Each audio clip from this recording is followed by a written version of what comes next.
తెల్లవారుజాము వరకు వర్షాలు పడ్డాయి కాబట్టి 11, 12 వరకు కూడా పర్వాలేదు. కానీ టెంపరేచర్స్ గంటకి పెరుగుతున్న నేపథ్యంలో అవి ఏమైనా పెరుగుతాయేమో, ఇంకా ముందుకు వాటర్లు వేసేవాళ్ళు ఎవరైనా ముందుకు వచ్చే వాళ్ళందరికీ కూడా ఇబ్బంది జరుగుతుందేమో అని చెప్పి కొద్దిగా టెన్షన్ పడే పరిస్థితి కనిపిస్తున్నది. ఇక చాలా నియోజకవర్గాల్లో ఈసారి నువ్వా నేనా అన్నట్లుగా పోరు జరుగుతుంది. ఆయా నియోజకవర్గాల్ని ఒకసారి పరిశీలిద్దాం. జ్యోతి ప్లీజ్. రైట్, పలాస విషయానికి వస్తే గౌతు శిరీష, గౌతు ఫ్యామిలీ అన్నది వెరీ ఫేమస్ ఫ్యామిలీ, అక్కడ రాజకీయ చరిత్ర ఉన్న ఫ్యామిలీ. అలాగే సీదిరి అప్పలరాజు, నువ్వా నేనా అంటేట్లుగా మంత్రి సీదిరి అప్పలరాజు గారు. సీదిరి అప్పలరాజు గతంలో వైఎస్ఆర్సీపీతో విజయాన్ని సాధించడం జరిగింది. ఇప్పుడు మళ్ళీ ఆయనే బరిలో ఉన్నారు. అయితే గౌతు శ్యామ్ సుందర్ కుమార్తె గౌతు శిరీష ఈసారి బరిలో ఉండడం అన్నది ఉత్తరాంధ్ర ప్రాంతంలో ముఖ్యంగా శ్రీకాకుళం జిల్లాకి సంబంధించి ఈసారి గెలుపు ఎవరిది అన్న దాని మీద ఈ ఎన్నికలు చాలా కీలకంగా మారుతున్న నేపథ్యం. 2019 చూసుకుంటే 2019లో వైఎస్ఆర్సీపీఏ హవా చూపించింది. 2014లో మళ్ళీ తెలుగుదేశం పార్టీ వైపు మొగ్గు చూపించారు. మరి 2024 వచ్చేసరికి ఏ రకంగా ఉంటుంది అన్నది చాలా కీలకంగా ఈ ఎన్నికల్లో మనం చూడబోతున్నాం. Next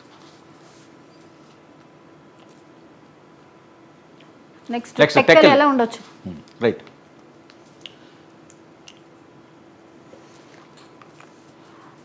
right. పలాస చూస్తే ఇంత హాట్గా ఉంది అంటే ఈ హాట్ నియోజకవర్గాన్ని అంచనాలు వేసే పరిస్థితి ఉందా అంటే శ్రీకాకుళం జిల్లా విషయానికి వస్తే కింజరాపు ధర్మాన నువ్వా నేనా అన్నట్లుగా ఆ ఫ్యామిలీ గతం నుంచి కూడా ఒక పెద్ద ఫైట్ ఉంటుంది. కింజరాపు నేను ముందుగా చెప్పినట్లుగా టెక్కల విషయానికి వస్తే టెక్కర్లో కింజరాపు అచ్చెన్నాయుడు ఆంధ్రప్రదేశ్ తెలుగుదేశం పార్టీ అధ్యక్షులు. సో ఆయన మీద fire brand Duvvada Srinivas MLC ఆయన. సో ఇక్కడ ఏమైందంటే దువ్వాడ శ్రీనివాస్కి సంబంధించి వాళ్ళ వైఫే వాణి గారు, వాళ్ళ వైఫే కాస్త వ్యతిరేకంగా ఆయనకు ఉండడం అన్నది కొద్దిగా ఇబ్బందికరంగా మారుతుంది. కానీ వీళ్ళిద్దరూ కూడా నిప్పు ఉప్పులాగా ఉండే పరిస్థితి. దువ్వాడ పేరెత్తితే ఆయన ఒంటికాల మీద లెగుస్తాడు, అచ్చెన్నాయుడు పేరెత్తితే ఇంక ఈయనకి మంట మండుతుంది. సో ఈ నేపథ్యంలో కింజరాపు అచ్చెన్నాయుడిని టెక్కలి నియోజకవర్గంలో వాళ్ళ సొంత అడ్డా, వాళ్ళ కంచుకోట, కింజరాపు కంచుకోట అది. మరి ఆ కంచుకోటని ఏ రకంగా దువ్వాడ బద్దలు కొడతాడన్నది చాలా కీలకంగా ఎన్నికల్లో మనం చూడబోతున్నాం. అంటే టెక్కలు కానివ్వండి, ఇప్పుడు వరకు మనం చూస్తున్న సెగ్మెంట్లో పోటీ అనేది మొన్నటి వరకు వన్ సైడ్ అవుతుందా, ఇది ఒక కన్ఫ్యూజన్ ఉంది. కానీ ఇప్పుడు అసలు అంచనాకి అందని పరిస్థితి ఉంది. ఎందువల్ల అంటే ఇంకో నియోజకవర్గానికి వెళ్దాం. కురుపాం అసెంబ్లీ నియోజకవర్గానికి వచ్చేలా ఉంటే పాముల శ్రీ పుష్పవాణి గారు మంత్రి, జగదీశ్వరి అంటే ఇద్దరు మహిళలు. కురుపాం దగ్గర నుంచి వచ్చేసరికల్లా ఈ సెగ్మెంట్లో ఇది ఎస్టీ కోటాలోకి వస్తుంది ఈ కురుపాంది. వీళ్ళిద్దరూ కూడా మహిళలు కావడం నువ్వా నేనా అన్నట్లుగా ఉండే పరిస్థితి. మరొకవైపు పుష్పశ్రీవాణి మీద అంత వ్యతిరేకత అయితే గతం నుంచి మనం చూసిన పరిస్థితి లేదు. సౌమ్యురాలు, విద్యావంతురాలు, మంచి ఆవిడానికి సరే పేడుంది. సో జగదీశ్వరి గారిది కూడా అదే పరిస్థితి. అంటే విజయనగరం జిల్లా, శ్రీకాకుళం జిల్లా అన్నది ఈసారి ఎవరికి ఎక్కువ ఓటు శాతం ఉండే ఛాన్స్ ఉంటుంది అన్నది చాలా కీలకంగా మారుతుంటుంది. విజయనగరం అయితే గతంలో స్వీప్ చేసింది వైఎస్ఆర్సీపీ, ఒక్క సీటు కూడా తెలుగుదేశం పార్టీ గెలలేని పరిస్థితి. అంటే బొత్స కంచుకోట కింద విజయనగరం జిల్లా మారింది. అలాగే ధర్మాన కంచుకోటగా శ్రీకాకుళం మారిన నేపథ్యం. కానీ మరి అదే కంటిన్యూ అవుతుందా, ఈసారి చేంజ్ అవుతుందా అన్నది చాలా కీలకంగా ఈ ఎన్నికల్లో చూడాల్సిన అవసరం అయితే ఉంది. చీపురుపల్లి అసెంబ్లీ, చీపురుపల్లి బొత్స నేను ముందే చెప్పాను కదా, బొత్సకి ఇంకా అడ్డే లేదన్నట్లుగా ఉంటుంది. ఎందుకంటే గజపతుల ఫ్యామిలీ ఒక తరం ఏలింది. విజయనగరం విషయానికి వస్తే అశోక్ గజపతి రాజు వాళ్ళతో ఒక పెద్ద చరిత్ర, రాజుల చరిత్ర.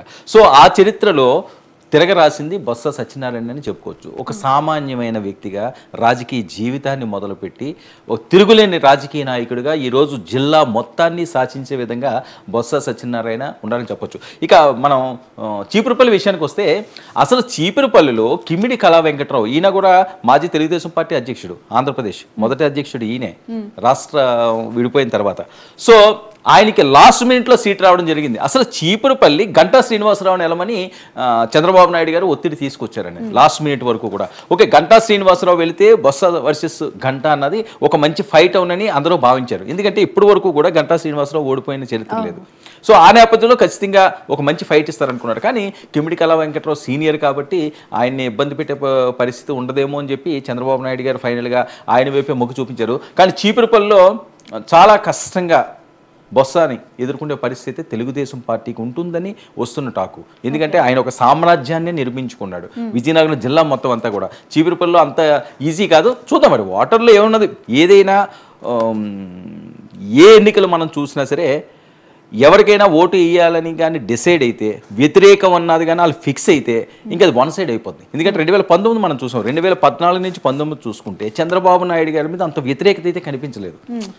ఆ లాస్ట్ మినిట్లో ఆయన ఏదో పసుపు కుంకాలు ఇలాంటివి ఇచ్చినప్పుడు ఓకే గ్యారంటీగా మళ్ళీ చంద్రబాబు నాయుడు వస్తారేమో, కానీ మంచి ఫైట్ అవుతుందేమో అని. అసలు లేదుగా, అసలు పరిస్థితే లేదు, అసలు తుడిచిపెట్టుకుపోయినట్టు పోయింది. 151 సీట్లు గెలడం అంటే అది సామాన్యమైన విషయం కాదు. జగన్మోహన్ రెడ్డి గారు అండ్ టీం కూడా ఊహించుండదు. సో వ్యతిరేకత వస్తే ఆ రకంగా వన్ సైడ్ అయిపోతుంది, ఇంకా గంప గుర్తుగా ఓట్లు పడిపోతాయి. మరి ఆ పరిస్థితి ఉందా, అంత వ్యతిరేకత ఉందా లేదా అన్నది ఈ ఎన్నికల్లో చూడబోతున్నాం. నెక్స్ట్ భీమిలి.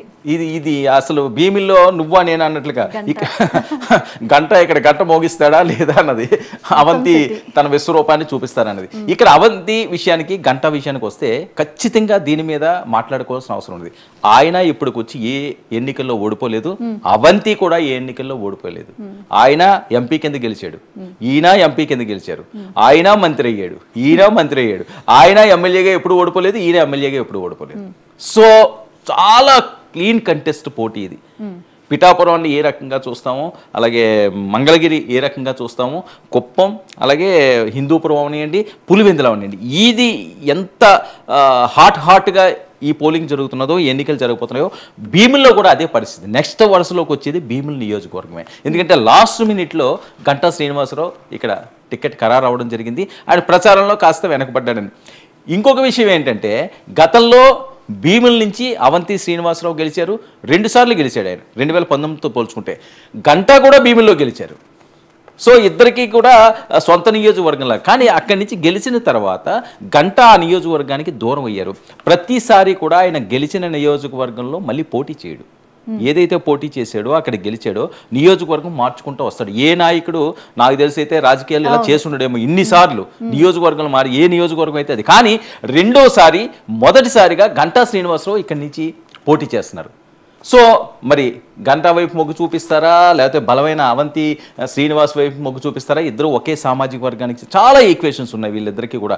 ఒకే సామాజిక వర్గానికి చెందిన ఆయన, ఆ లోకల్గా చాలా పేరున్న వాళ్ళు, మంత్రులుగా చేసిన వాళ్ళు, పార్లమెంట్ సభ్యులుగా చేసిన వాళ్ళు, ఎమ్మెల్యేలుగా చేసిన వాళ్ళు. చూడాలి, చాలా చాలా చాలా టఫ్ ఉంది. నెక్స్ట్ మన ప్రతినిధి ఏమన్నా? ఏలూరు నుంచి దుర్గాప్రసాద్. దుర్గాప్రసాద్, ఏలూరులో ఏంటి పరిస్థితి?